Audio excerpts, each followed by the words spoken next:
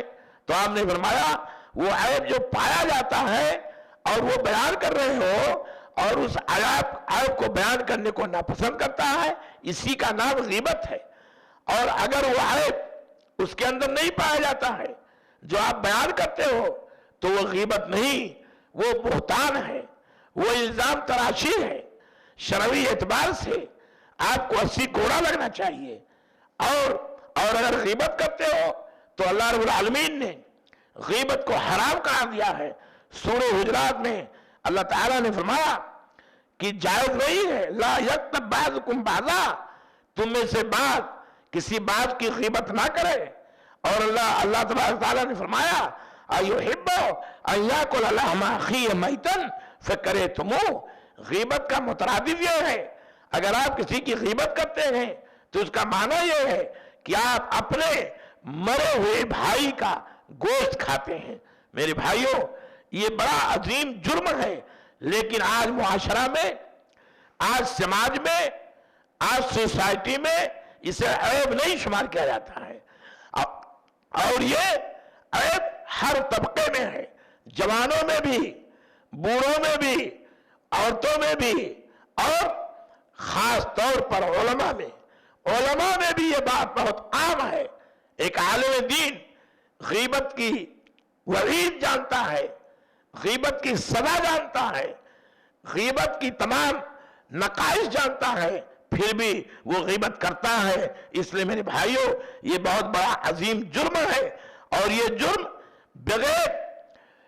بغیر اس آدمی سے معافی مانگے جس کی آپ نے غیبت کی ہے. یہ آپ جان لیجئے، یہ غیبت کے بارے میں یہ حقوق العباد ہے، یہ حقوق اللہ نہیں ہے، یہ حقوق العباد ہے، یہ بندے کا حق ہے. آپ نے ایک اپنے بندے کے مرے ہوئے بھائی کا گوشت کھایا ہے، اس کی غیبت کر کے وہ عیب اس کے اندر اگر موجود ہے تو آپ کی ذمہ داری یہ ہے کہ آپ اسے تنہائی میں محبت کے ساتھ آپ اسے بتائیں اور یہ کہیں کہ بھائی آپ کے اندر یہ عیب ہے، یہ عیب سے آپ اور ہم بچنا چاہیے اور آپ توبہ کر لو. یہ اس کی اصلاح ہو جائے گی. لیکن آپ غیبت کرو گے تو اس کی تشہیر ہوگی، اس کی عزت جائے گی اور آپ کو گناہ ملے گا. اور جب تک جس کی غیبت کی گئی ہے اس بھائی سے اگر آپ نے معافی نہیں مانگا تو اللہ رب العالمین اس کو معاف نہیں کرے گا. اور کل قیامت کے دن آپ کی نیکیاں، آپ کے سارے خیرات اور آپ کے سارے صلوات اور آپ کے سارے زکوٰۃ اس کے حق میں چلے جائیں گے. اس لیے میری ماں اور بہنوں اور میرے بھائیوں، ناظرین کرام، اگر یہ جرم ہوا ہے اور یہ جرم یقیناً ہے، بلکہ یہ جرم آج جان بوجھ کر کیا جاتا ہے، اور اس جرم میں علماء کا طبقہ سب سے زیادہ ہے، ہم ان سے بھی گزارش کریں گے کہ واقعی اس جرم سے ہمیں اور آپ کو توبہ کرنا چاہیے اور اس سے معافی مانگنی چاہیے، ورنہ یہ معاملہ بہت طول کھینچ جائے گا. آج جرم کو لوگ جرم نہیں سمجھتے ہیں، یہ عجیب بات ہے. ایک تو جرم ہے، اللہ تعالیٰ نے منع کیا ہے، حرام قرار دیا ہے، مرے ہوئے بھائی کے گوشت کھانے کے مترادف دیا ہے، لیکن انسان اس کو جرم نہیں تصور کرتا ہے. یہ ہماری بہت بڑی بھول ہے. اللہ اکبر. آئیے میں ایک روایت آپ کو سناتا ہوں جامع صحیح بخاری کے حوالے سے. روایت بہت مشہور ہے، کوئی یہ نئی روایت نہیں ہے، لیکن اللہ کے رسول صلی اللہ علیہ وسلم کہتے ہیں کہ نبی کریم صلی اللہ علیہ وسلم اس کے راوی حضرت جابر بن عبداللہ رضی اللہ تعالیٰ عنہما ہیں، کہتے ہیں ہم لوگ نبی کریم صلی اللہ علیہ وسلم کے ساتھ تھے اور نبی کریم صلی اللہ علیہ وسلم کا گزر دو قبر والوں کے پاس سے ہوا. یعذب صاحبہما فی القبر، اور ان دونوں کو قبر میں عذاب دیا جا رہا تھا. اللہ کے رسول صلی اللہ علیہ وسلم کو اللہ رب العالمین نے یہ قوت دی تھی کہ اگر مردے کو عذاب ہوتا ہے تو آپ سن لیتے تھے. آپ اپنی حیثیت، وہ نبوت کی بات ہے، لیکن آپ یہ جانو کہ آپ مردے کو قبر میں عذاب جب دیا جاتا ہے تو سارے جانور سنتے ہیں، سارے حیوانات سنتے ہیں.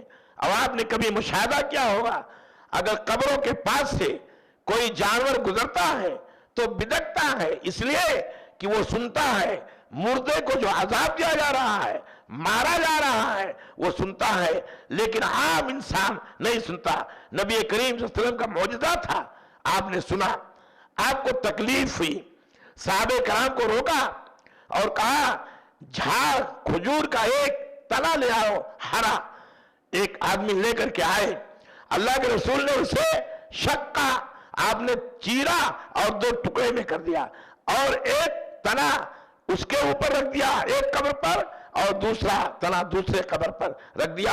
اور اللہ کے رسول نے کہا کہ اللہ رب العالمین شاید میرے اس عمل سے میت کا تخفیف عذاب کر دے، میت کو عذاب میں تخفیف کر دے.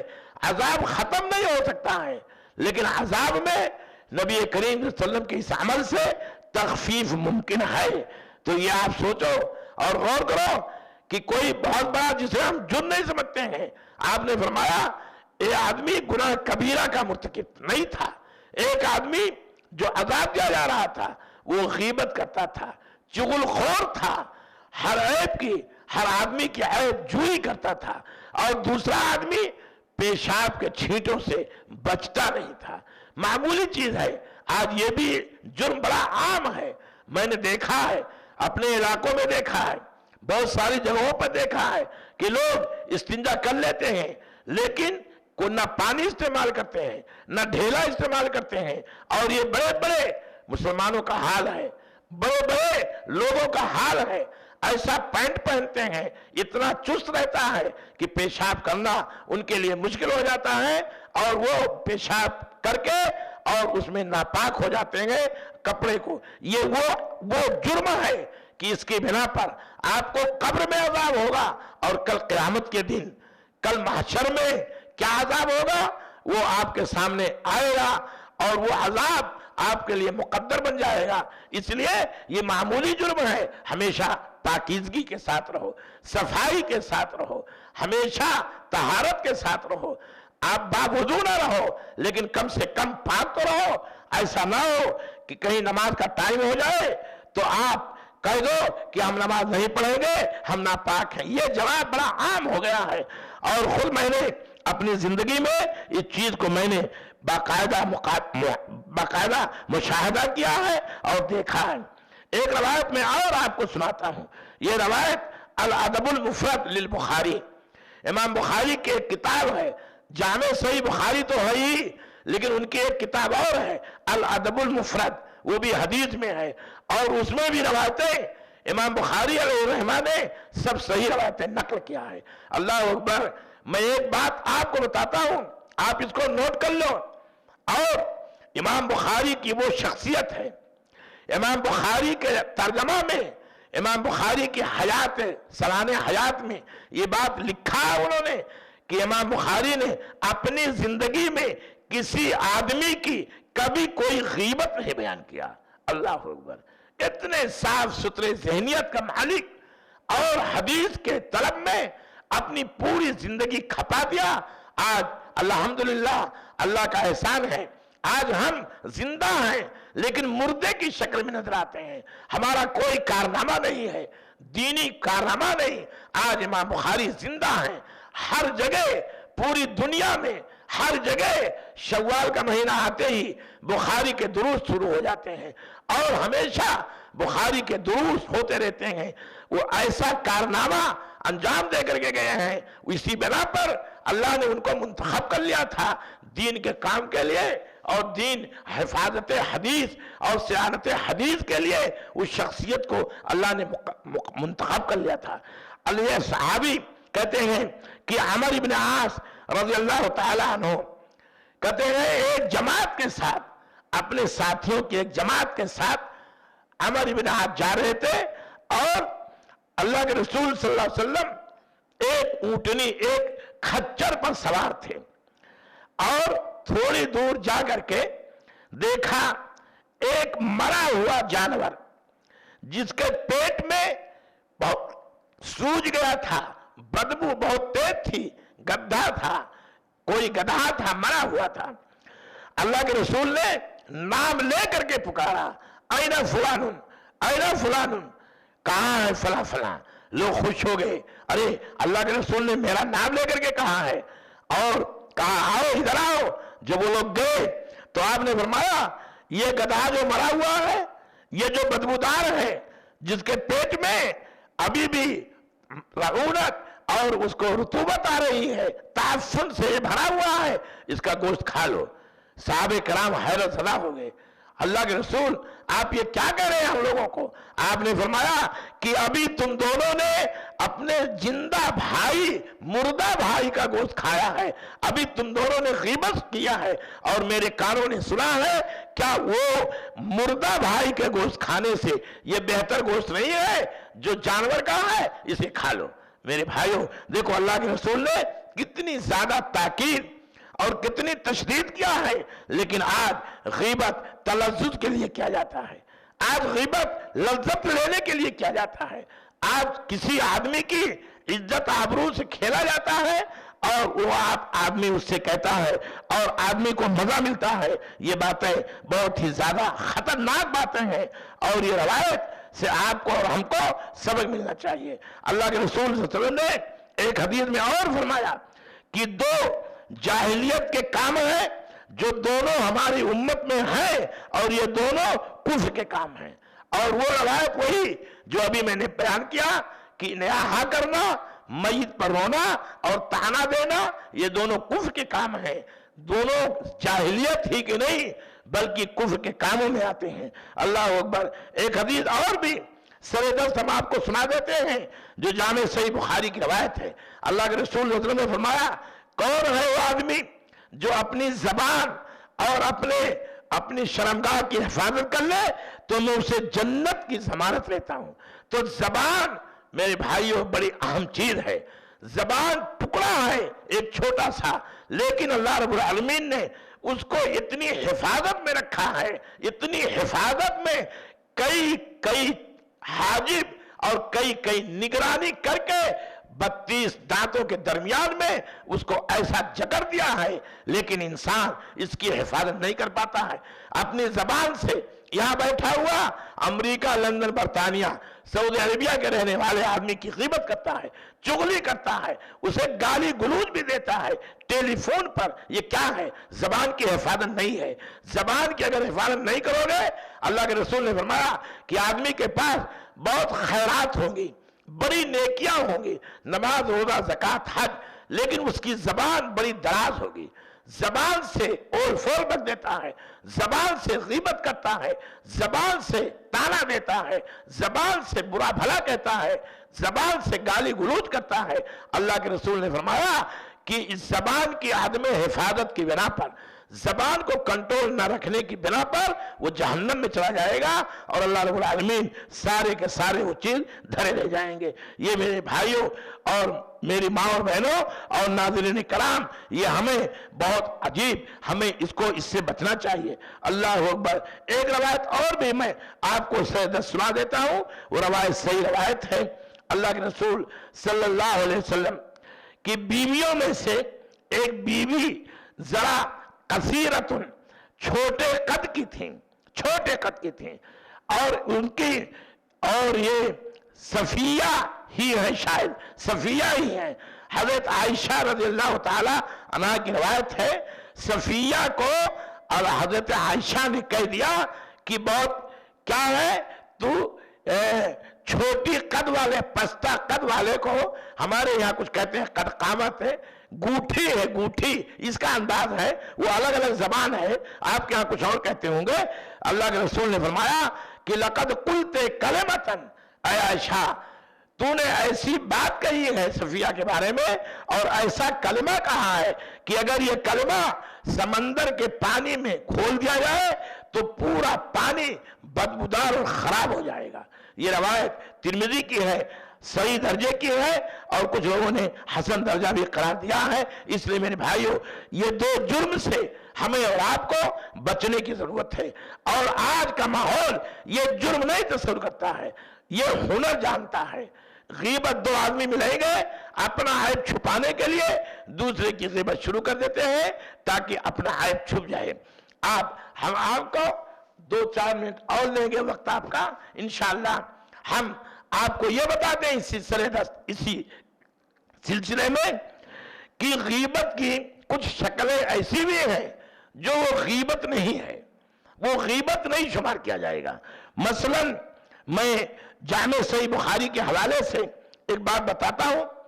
کچھ انصاریوں نے نبی کریم صلی اللہ علیہ وسلم کو کہا، جب مال غنیمت ایک مرتبہ رسول عربی صلی اللہ علیہ وسلم مال غنیمت تقسیم کر رہے تھے تو اس میں زیادہ تر حصہ مہاجرین کو دے رہے تھے، قریشی خاندان کو۔ ان لوگوں نے یہ کہا، انصاریوں نے، کہ خون تو ہمارے یکبرو لحمہ، خون تو ہمارے تلواروں سے ٹپک رہا ہے، اور رسول عربی صلی اللہ علیہ وسلم مال غنیمت اپنے خاندان والوں کو دے رہے ہیں، اپنے خاندان والوں کو دے رہے ہیں۔ صحابہ نے سن لیا، صحابہ کو تکلیف ہو گئی۔ ہمارے رہنما، ہمارے ریفارمر، اس سے معلوم ہوتا ہے کہ اگر کسی چیز کا وہ ذمہ دار ہے، مدرسے کا ذمہ دار، مسجد کا ذمہ دار، دعویٰ سنٹر کا ذمہ دار ہے، اگر اس کی کوئی برائی بیان کرے تو اس تک پہنچانا یہ غیبت نہیں ہے۔ اللہ کے رسول صلی اللہ علیہ وسلم نے جب بتا دیا تو آپ نے فرمایا اور حکم دیا کہ ایک خیمہ بنایا جائے اور اس میں صرف انصاری لوگ آئے، کوئی دوسرا آدمی نہ آئے، سب کو آپ نے روک دیا۔ خیمہ تیار ہو گیا، انصاری لوگ گئے۔ انصاریوں میں اللہ کے رسول نے فرمایا، کیا تم لوگوں نے مجھ کو خیانت کرنے والا اور اس طرح سے ظالم تصور کیا ہے؟ اور آپ نے یہ کہا ہے کہ اللہ کے رسول اپنے خاندان والوں کو دے رہے ہیں مال غنیمت، خون ہمارے تلواروں سے ٹپک رہا ہے۔ میرے بھائیوں، انصاری لوگ بڑے بڑے لوگ تھے، ان لوگوں نے کہا، اللہ کے رسول ہم بوڑھوں میں سے کسی نے نہیں کہا ہے، لیکن ہمارے نوجوانوں نے یہ بات کہی ہے۔ اللہ کے رسول صلی اللہ علیہ وسلم نے سمجھایا اور کہا، حالات ایسے تھے، ان کے حالات تم نہیں جانتے ہو، میں نے کام اللہ رب العالمین کے حکم سے کیا ہے، کیا پھر بھی آپ نے دلاسا دیا؟ کہا، اے انصار، کیا تم اس بات سے راضی نہیں ہو کہ قریشی لوگ غلہ لے کر کے گھرے جائیں، مال لے کر کے گھر جائیں، اور تم ہم کو لے کر کے اپنے گھر چلو؟ تمام صحابہ کرام خوش ہو گئے اور کہا، اللہ کے رسول بالکل صحیح ہے، ہمیں نہیں چاہیے مال۔ اور فوراً ان کے ذہن و دماغ سے وہ بات، ظالمانہ جو بات یا جو غیبت کیا تھا، جو انہوں نے برا سمجھا تھا وہ بات نکل گئی. تو اس سے معلوم ہوتا ہے کہ اگر کوئی ذمہ دار کسی ذمہ دار کے خلاف اگر کوئی بات کہی جائے اور وہ بات ذمہ دار تک پہنچانا ضروری ہے تاکہ فوراً اس کا فوراً علاج ہو جائے، ورنہ یہ بات بڑھتی رہے گی اور یہ معاملہ کینسر بن جائے گا. دوسری غیبت، آپ سے کوئی مشورہ طلب کر رہا ہے کسی چیز میں. نبی کریم صلی اللہ علیہ وسلم سے ایک عورت نے مشورہ طلب کیا کہ اللہ کے رسول، معاویہ نے میرے پاس پیغام نکاح بھیجا ہے اور ابو جہل نے بھی میرے پاس پیغام نکاح بھیجا ہے، تو میں آپ سے مشورہ کر رہی ہوں کہ ان میں سے میں کس سے شادی کر لوں. اللہ کے رسول نے فرمایا کہ دونوں سے شادی نہ کرو. آپ نے بالکل غیبت نہیں کیا، آپ نے کہا دونوں سے شادی مت کرو. کیوں؟ کہا معاویہ فَسَأْلُكُنْ، وہ تو بڑے غریب آدمی ہیں، وہ نان نفقہ تمہارا خرچہ وہ پورا نہیں کر پائیں گے. اور رہ گیا ابو جہل وَرَجُلٌ ضَرَّابٌ، وہ بڑا مارنے والا آدمی ہے، تھوڑی غلطی پر تمہیں مارے گا. تو آپ نے مشورہ دیا. اس لیے میرے بھائیوں، اگر آپ سے کوئی مشورہ طلب کرتا ہے تو آپ جس آدمی کے بارے میں جانتے ہو اور جاننے کے بعد ہی آپ سے کوئی مشورہ طلب کرے گا تو آپ جو اس کے اندر عیب ہے اس کو بیان کر دینا، یہ غیبت ہرگز نہیں ہے اور بلکہ یہ اچھی بات ہے تاکہ آدمی نہ پھنسے. تیسرا موقع وہ بھی ہے کہ مظلوم آدمی حاکم کے پاس جائے اور بتائے کہ میرے پاس مجھ پر ایسا ظلم ہوا ہے، فلاں نے مجھے مارا ہے، فلاں نے مجھے گالی دیا ہے، تو اس کے پاس جا کر کے بیان کرنا، اپنی مظلومیت کا بیان کرنا، یہ غیبت نہیں ہے. ایسے ہی چوتھی جگہ کسی مفتی سے فتویٰ لینا، کسی عالم دین سے فتویٰ پوچھنا کہ میں کیا کروں، تو یہ بھی غیبت نہیں ہے. مثلا حضرت ابو سفیان رضی اللہ تعالیٰ عنہ اسلام لانے کے بعد انہوں نے، وہ پہلے سے تھوڑا بخیل تھے لیکن وہ ایسے بخیل نہیں تھے، نعوذ باللہ صحابی تھے، لیکن بخل ذرہ برابر تھا. اور بخل ایک بہت بڑا عیب ہے. اگر آدمی کے اندر بخیلی ہے تو وہ ہلاک ہو جائے گا، کیونکہ پچھلی قومیں جو ہلاک ہوئی ہیں ان میں ایک عیب یہ بھی قرآن نے واضح کیا ہے کہ وہ لوگ بخیل اور کنجوس تھے. تو کنجوسی اور مخالت یہ بری چیز ہے، آدمی اپنی طاقت کے مطابق خرچ کرے. جا کر کے اللہ کے رسول سے فتویٰ پوچھا کہ اللہ کے رسول، حضرت سفیان یہ شہیہن، لفظ شہیہن یعنی بڑے بخیل ہیں، وہ اتنا پیسہ نہیں دے کر جاتے ہیں کہ میں اور ہمارے بچے خرچہ کر لیں، بلکہ گھر جاتا ہے خرچہ. اس لیے کیا میں ان کی اجازت کے بغیر ان کے مال میں سے میں اور پیسہ لے سکتی ہوں تاکہ میں جو ہے بچوں کا خرچہ اور اپنا خرچہ بآسانی چلا سکوں؟ اللہ کے رسول نے فرمایا کہ ٹھیک ہے، لیکن خیر کے ساتھ لینا، جتنے میں کام چل جائے اتنے لینا، اس سے زیادہ ہرگز نہیں لینا. اس لیے معلوم یہ ہوا یہ غیبت نہیں ہوئی. بیوی نے شہیون کا لفظ کہا، بخیل ہیں اور بخالت یہ عیب کی بات ہے، لیکن وہ اس لیے انہوں نے کہا کہ تاکہ خرچہ برچہ صحیح طور پر وہ دیا کرے. اور مفتی کے پاس اس نے فتویٰ لیا تو یہ جائز ہے، یہ بھی وہ جو ہے ہاں یہ غیبت نہیں ہے. اور ایک جگہ اور بھی غیبت نہیں ہے، ظالموں کے ظلم کو بیان کرنا، طاغوتی طاقتوں کے بارے میں تبصرہ کرنا، ظالم حکمرانوں کو برا بھلا کہنا اور ظالموں کے ظلم کو اجاگر کرنا اور ظالموں کے ظلم کو محفل سے سر اسٹیج سے نشر کرنا، یہ بھی غیبت نہیں ہے. کیوں کہ جب تک اس کے ظلم کو بیان نہیں کیا جائے گا، اس کی شیطانی حرکتوں کو بیان نہیں کیا جائے گا، ان ظالموں کا منہ بند نہیں ہوگا اور وہ ظلم کرتے رہیں گے. ان کو بدنام کرنا اور ان کا بیان کرنا یہ غیبت نہیں ہے. ایسے طاغوتی اور شیطانی وزراء اور شیطانی جو خلفاء یا شیطانی جو طاقتیں ہیں